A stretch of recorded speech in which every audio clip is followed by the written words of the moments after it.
Live from KSAT 12, the Nightbeat starts right now. A San Antonio charity that's teaching fathers how to be fathers. We're going to look at how they're helping men become the role models many of them never had and how you can help. And we're still asking why SAPD and the DA's office disagree over why so many repeat offenders are on the streets. Tonight, you're going to hear what another leader says the real problem is. And an increase in the number of migrants at the border being felt here in San Antonio. How Eagle Pass and San Antonio are dealing with so many people crossing over in just the last few days. So tonight, another influx of migrants at the U.S.-Mexico border. Now, there's no clear reason as to why, but here's what we do know. The people who are arriving here, they've been traveling for months. Yeah, what you're watching is drone video that shows that large group of people crossing the Rio Grande today near Eagle Pass. Our Jonathan Cotto actually spoke to a migrant as he reached U.S. soil. ¿De dónde vienen? Venezuela. De Venezuela. ¿Qué tan largo el trayecto? Demasiado. Duro. ¿Cuántos meses? ¿Cuántos días? 2 meses. Yo 2 meses, más. Those migrants said they're from Venezuela. It took them 2 to 3 months to get here. The mayor of Eagle Pass issuing an emergency declaration. It allows the city to request additional resources and take certain, quote, emergency protective measures, end quote. Border Patrol told KSAT off camera that migrants are being bused to processing centers where they will be interviewed. Tonight, San Antonio feeling the effects of what's happening in Eagle Pass and beyond. Now, some of the people crossing in the past few days are already here, hoping that the city of San Antonio can help take care of them. The night team's John Paul Barajas went to the Migrant Resource Center on San Pedro and spoke to people who had just arrived. Over the past few days, thousands of migrants arrived in Eagle Pass, and already some of them are at the Migrant Resource Center here in San Antonio. We don't know where all these migrants are from or when they got here, but this man and his daughter got to San Antonio today from Eagle Pass. I asked, when you got here, how are things inside? He said, we haven't even made it inside. Why would I lie? We just got here. He didn't want to reveal his identity. When we spoke with him, he wasn't sure how long it would take him to get inside the building. But a Venezuelan migrant who arrived last night says it took him nearly half a day. I got here at 11 last night, he said. I asked, but when did you get inside? Not until 9 in the morning, so like 9-10 hours, he added. Catholic Charities runs a center. It sent us a statement saying, in the past month, it's seeing more migrants. Workers there are seeing about 750 people per day, but the center can only hold up to 700. Empty charter and school buses stopped at the center throughout the day and picked people up. We asked where they were being taken. Catholic Charities said, quote, likely the airport. I got a bed. I got 3 beds because I have my wife and my 3 boys, said the migrant we spoke to who arrived last night. He says he feels lucky. Not all who stayed overnight have beds. Many slept behind dumpsters or even in ditches. Thank God that I'm here because everyone has a dream or a mission, but there's a lot of migrants that are coming, he said. And back out here, it's 10 o'clock at night and migrants are still arriving. Just a few minutes ago, we saw a blue double-decker bus pull in. It looked to be either mostly full or completely full. Now, there was also some smaller buses that came in after that were completely empty, so potentially busing some people out before the night's over. That is yet to be seen. And lots of people here inside the gates of the Migrant Resource Center just hanging out, waiting. We spoke to a few men that were standing here a few moments ago, said that they were here since 5 o'clock in the afternoon, and they were still waiting to see if they were going to be one of the lucky ones that would get a bed tonight. Obviously, they're still waiting. Other people have already made other plans, getting a spot and claiming a spot here on the street. Many of them putting down a piece of cardboard just to give them some type of cushion instead of just being directly on the concrete. And across the street from the Migrant Resource Center at the CC's Pizza, all those people right there, they're migrants. They're all just hanging out, waiting, trying to figure out what their next move will be. Many of them trying to get food with whatever little money they have. A lot of them just pesos, regardless of where they came from. A lot of them come to Mexico and don't have a lot of money. Now, we're waiting to see how many people will actually stay here tonight or how many people will actually be inside. That is to be determined. As you see, lots of people out here. Now, we also told you about the little bit of information from the Catholic Charities. We also reached out to the city and the county by phone to see how they're planning to address this migrant influx. We have not heard back yet. At the Migrant Resource Center, John Paul Barajas, KSAT 12 News. John Paul, thanks for that live shot. I drove by that area earlier tonight, and there were a lot of people inside the gates, but just as many outside as well. And as you heard, some of the migrants both John Paul and Jonathan Cotto spoke to today are from the country of Venezuela. Earlier tonight, the U.S. Homeland Security Secretary announced that eligible Venezuelan nationals may qualify for temporary protected status, but that is only available to those who are in the U.S. before July 31st. Homeland Security says the 18-month temporary protected status is based on Venezuela's instability and lack of safety. Tonight, it is still unclear as to whether the relationship between the San Antonio police chief and the Bexar County district attorney is any better. Over the last few weeks, both sides have been at odds, blaming the other over why repeat offenders are still on the streets. Now, a recent case has us asking whether the Bexar County DA and San Antonio police chief are still divided. So let's tell you about this case. Back in December of 2020, a man named Arnulfo Cortez was shot and killed as he was driving along Loop 410. A man named Kevin Perez admitted to doing it. And yesterday, he took a plea deal. He got a 25-year sentence. Now, the victim's family told KSAT that the DA's office told them that the case couldn't go to trial because SAPD illegally searched the weapon that Perez was carrying. So we asked Police Chief William McManus about that, and he says it's not true. I don't know what was said or what wasn't said, but I do know that from a evidentiary standpoint, there was nothing wrong with our handling of that weapon. I don't see any issue, evidentiary or otherwise, with the way we handled this case. Earlier today, the district attorney released a statement that was very different from what the victim's family says the DA's office originally told them. Joe Gonzalez today saying that it has no criticism over the San Antonio Police Department's investigation. And Joe Gonzalez also called the relationship between the DA's office and SAPD, quote, successful. Still, the victim's family is not happy about Kevin Perez's 25-year sentence because he's going to be eligible for parole in 12 and a half years. The Perez family says they were, quote, failed at every level. You're probably wondering at this point, okay, what's happening here? That's when we turn to the Bexar County judge. Judge Peter Sakai said he'd get to the bottom of what's happening between the San Antonio Police Department and the district attorney's office. That was almost 2 weeks ago.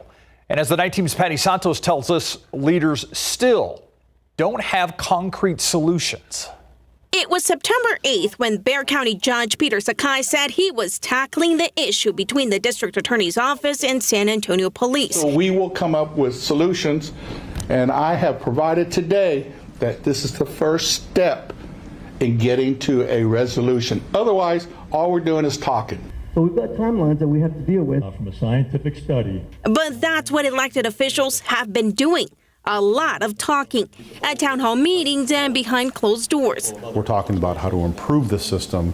More than anything, what needs to be improved is communication between the different parties. 379th Criminal District Judge Ron Rangel launched his own investigation into what the problems are, and he's sure about one thing. One of the things that we're learning is that it really has nothing to do with bail. He's also sure more talking needs to get done, specifically between SAPD and the DA. Clearly, they need to communicate. They work together. They're part of law enforcement. It's important that their offices work together to resolve these types of issues. And he says it needs to happen fast for the sake of families waiting for justice. The district attorney's office has 5,714 cases waiting indictment following arrests made in 2022 and 2023 alone. Rangel says judges are waiting for those cases. Our caseloads within the justice system and the district courts are the lowest they've ever been. We have 5 out of 10 district courts that work criminal cases that are dealing with less than 400 cases as an active pending caseload. It's the lowest caseload the judge says he has seen in 15 years, but he says solutions are in the works. I'm thinking within a few weeks we should have some good recommendations to put forth, good recommendations for folks within the community to feel like things are being done, not just talked about, but actual plans that can be implemented to further help keep the community safe. Patty Santos, KSAT 12 News. Now, this issue is even getting the attention of state lawmakers. Republican Representative Steve Allison is asking Governor Greg Abbott to include criminal justice reforms in the upcoming special session. In the September 6th letter, Allison pointed to the recent shootings of San Antonio police officers and the concerns with the existing bail and parole provisions as reasons why these issues should be looked at in a special session.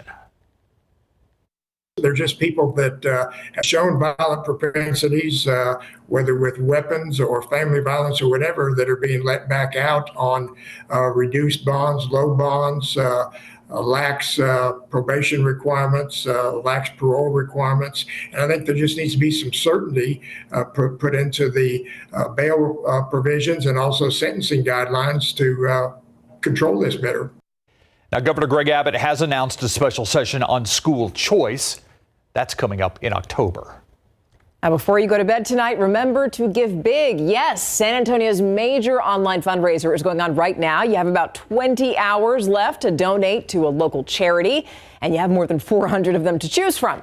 Now, these groups do a lot for the community. If you could just take SJRC Texas as an example, that's a foster care agency. It's got a ton of programs, and one of them helps men who take care of children. So that they understand the milestones of children, what to expect, help to lower child abuse and prevent those things. They're kind of coaching you like, hey, maybe try this. And then it works. And then you're like, hey, it worked, you know? Yeah, that's a man who's a father in that program. Now, since 2014, the Big Give has raised more than $40 million for about 1,200 local nonprofits. And again, this is happening right now. Donate online. You see the website there on your screen, biggivesa.org. Now, we just checked, and the Brighton Center has raised the most money tonight, $70 grand. And that's a group that specifically helps kids with disabilities. So come on, San Antonio, let's give big. Give big. More than 350 local students will benefit from new career training grants. Lytle ISD, Judson ISD, and Palo Alto College among the 42 districts and colleges to receive a Jobs and Education for Texans grant. The $44,000 sent to Lytle will help cover culinary training. Judson will receive $255,000 to help train future industrial engineers. Another $254,000 will go to Palo Alto to train some of its students in information technology. The $11 million distributed through the Jobs and Education for Texans grants will cover equipment costs for job training programs. And the city of San Antonio is thinking about banning oversized vehicles from parking on some city streets overnight. It's not illegal, but some people do get frustrated whenever they see semi-trucks parked in non-residential areas. They worry that those trucks can get in the way of potential emergencies. Some businesses also have had to give up their parking lots to make room for those truckers throughout the night. So the city is thinking of creating a ban between 2 in the morning and 6 to help clear up the roads. We'll see what happens. COVID a problem again. You'll soon be able to order free COVID tests, though. The U.S. government will reopen its free home test program next week as COVID-19 hospitalizations continue to rise across the country. The U.S. Centers for Disease Control says weekly admissions have tripled in the last 2 months. Each household can receive up to 4 free tests. You can order at covidtest.gov starting on Monday. More people are getting COVID in San Antonio. Not good. So a lot of people are going to be ordering those tests, Steve. Metro Health says that 2,629 new cases were reported within the past week. And this is the 4th straight week that we've had more than 2,000 new COVID cases right here in San Antonio. By the way, 5 people also died from COVID over this past week. That's the largest increase in COVID-related deaths since January. Now, coming up, this is something we're paying attention to. Researchers are now warning pregnant women to stay away from diet soda. Yeah, it turns out it's linked to autism in babies. We'll talk about it after the break.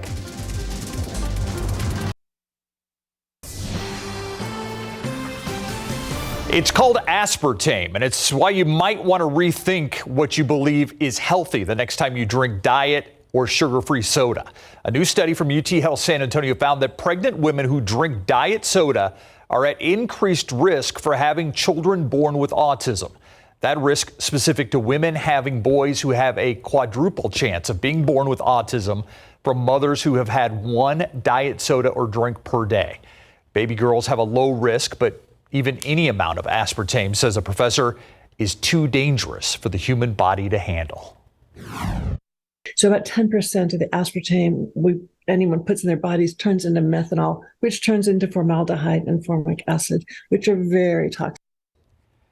That doctor and other researchers say that grabbing a diet soda while pregnant is not a healthy way to keep your weight down. Just stick to natural or drink water. I don't know. What can we eat or drink these days?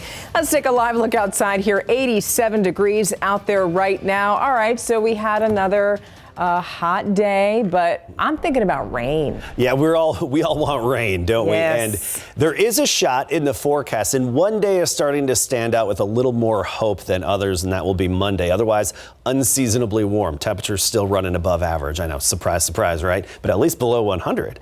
And the subtle changes that are coming Sunday, Monday bring that chance of rain. I was looking at the data and putting together this earlier today. Just an interesting tidbit temperature-wise. I mean, we've talked so much about all the record temperatures set over the summertime. You know, hottest summer on record, hottest month ever was August. But how many daily record highs did we have? Actually 26 throughout June, July, and August, which is meteorological summer, and how we keep our records, of course, in 3-month increments. So 26 record high temperatures, either tied or broken throughout the summer. Today we were close, 2 degrees shy of the record, 98 our high temperature. Notice the average now, the average afternoon high is down to 89 degrees. We're starting to see those averages fall off a little bit from their peak in August, which is 96.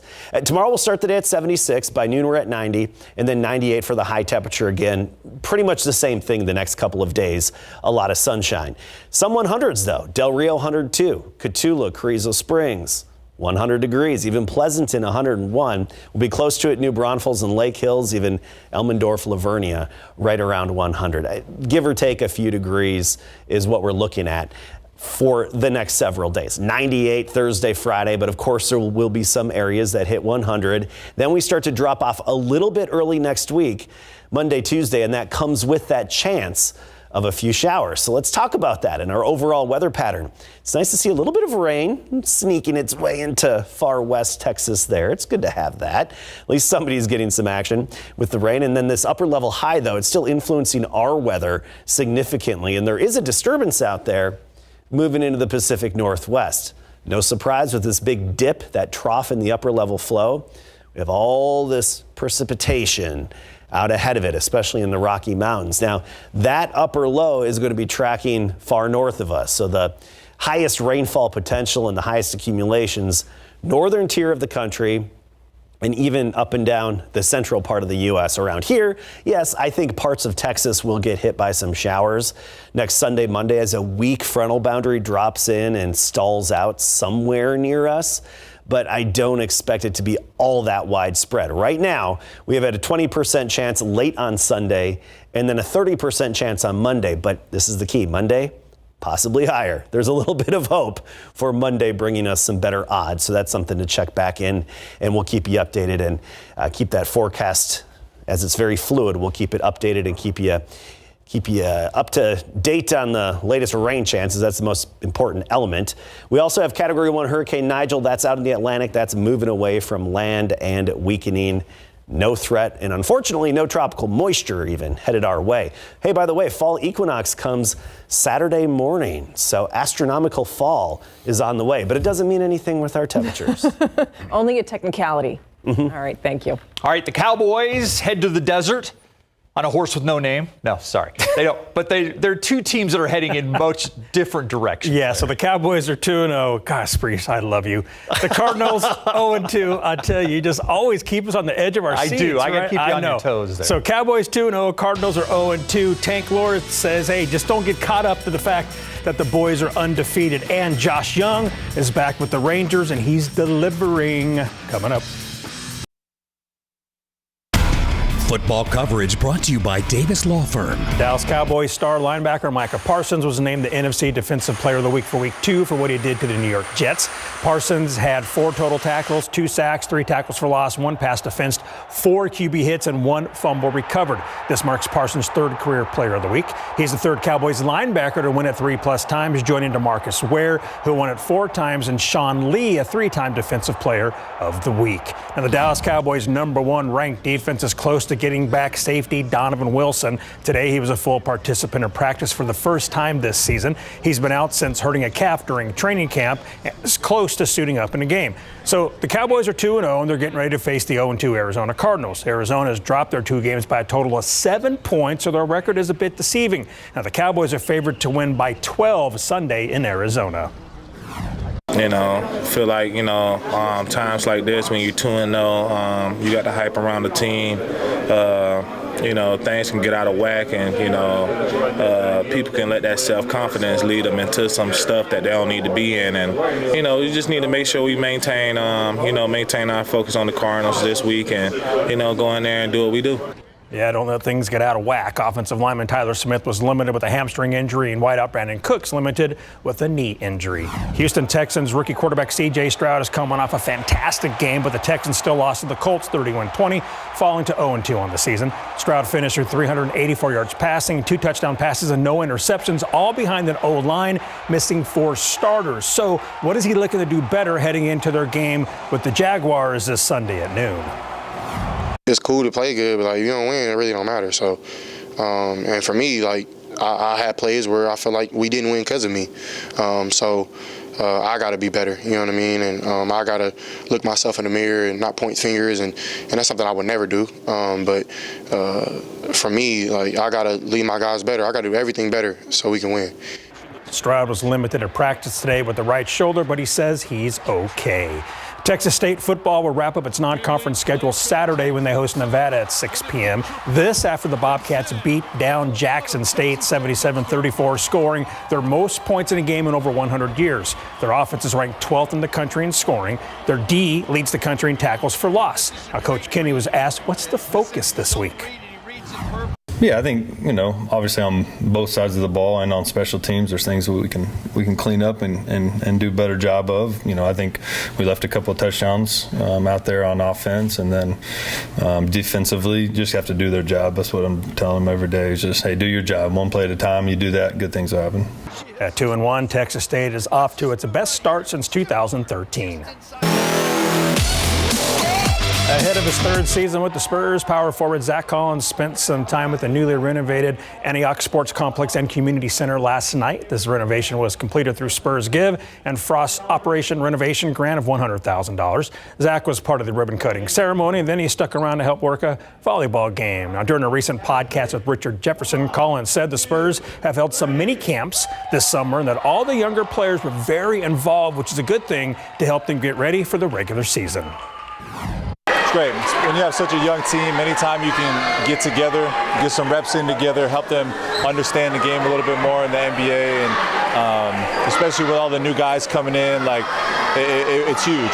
It's huge. And even for the older guys on our team, we don't have a lot of older guys, but guys that have been here for a while, it's the more reps you can get in the offseason, it's going to make the season a lot easier. So it's been big time. Spurs will tip off the preseason Monday, October the 9th at the OKC Thunder. Mauricio Dubon earned himself a bottled water shower after the break.